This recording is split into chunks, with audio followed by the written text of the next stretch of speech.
What happens when a king is pushed too far by the very woman who vowed to honor his crown? In a stunning act of royal retaliation, King Charles has finally stripped Meghan Markle of her remaining titles, publicly and without warning. After years of leaked secrets, explosive interviews, and alleged betrayal from inside the palace walls, the monarch has drawn a line. Why now? What tipped the balance? And what chilling warning did Charles give behind closed doors? Stay with us, because what you're about to hear will send shockwaves through Buckingham Palace and far beyond. Before we continue, please hit the like button, subscribe to the channel, and turn on the notification bell for updates.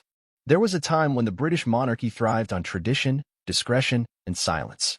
It was a fortress of formality, guarded not by armies but by decorum and centuries of tightly controlled lineage.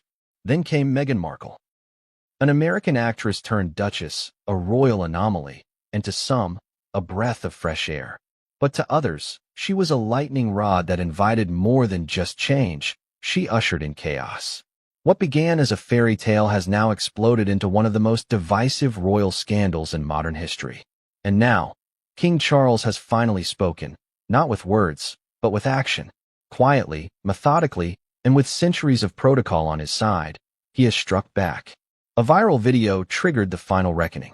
It wasn't a tabloid exposé or an op-ed in a respected publication. No, it was something far simpler and far more devastating. An Instagram clip of Meghan dancing during her alleged pregnancy, one that reignited a firestorm about the authenticity of the Sussex narrative. With rumors swirling, public opinion shifting, and palace walls echoing with hushed whispers, Buckingham Palace was forced to act. The question no one dared to answer suddenly demanded resolution. Had the royal family been manipulated into protecting a fabricated legacy? In the heart of this unfolding spectacle stands King Charles III, a man once derided for his silence, now commanding the world's attention. Behind the scenes, he has watched this saga escalate from royal protocol breaches to full-scale reputational warfare. But if anyone assumed the newly crowned king would remain passive, they have underestimated him entirely. Charles has always been a man who plays the long game. He absorbed the blows, waded through the storms, and when the world least expected it, he delivered his blow, one calculated, final act of royal retribution.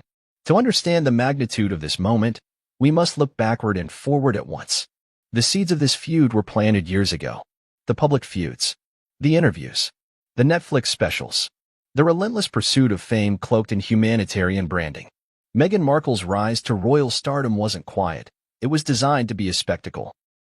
And for a while, it worked. She captivated millions. She commanded headlines, drove digital traffic, and redefined what it meant to be a royal in the influencer age. But now, that empire is crumbling, not from the outside, but from within the House of Windsor itself. The king's decision to remove Meghan Markle's royal styling is more than a symbolic gesture. It's a full-throated declaration that enough is enough. The once silent monarch has spoken, and his voice, albeit sealed in formal language and centuries-old tradition, is louder than ever. Meghan has been officially excised from the institution she once tried to reform, or, as critics argue, to dismantle. But what exactly led to this moment?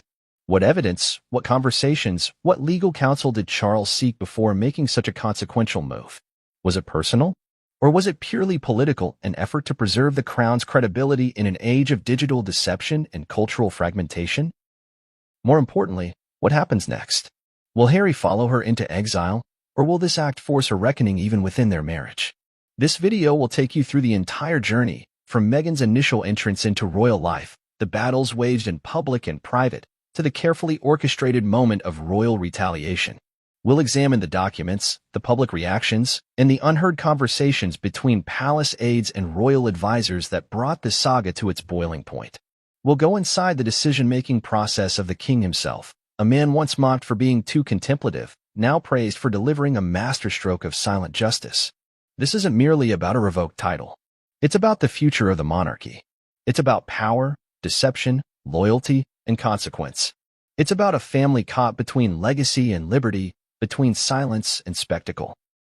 It's about a king who finally put the crown before kin, and a duchess whose star may have finally fallen under the weight of her own ambition. And perhaps the most burning question of all, was this inevitable? Was this always going to end in flames? Or was there ever a version of this story that could have ended with peace? What you're about to uncover isn't speculation. It's sourced,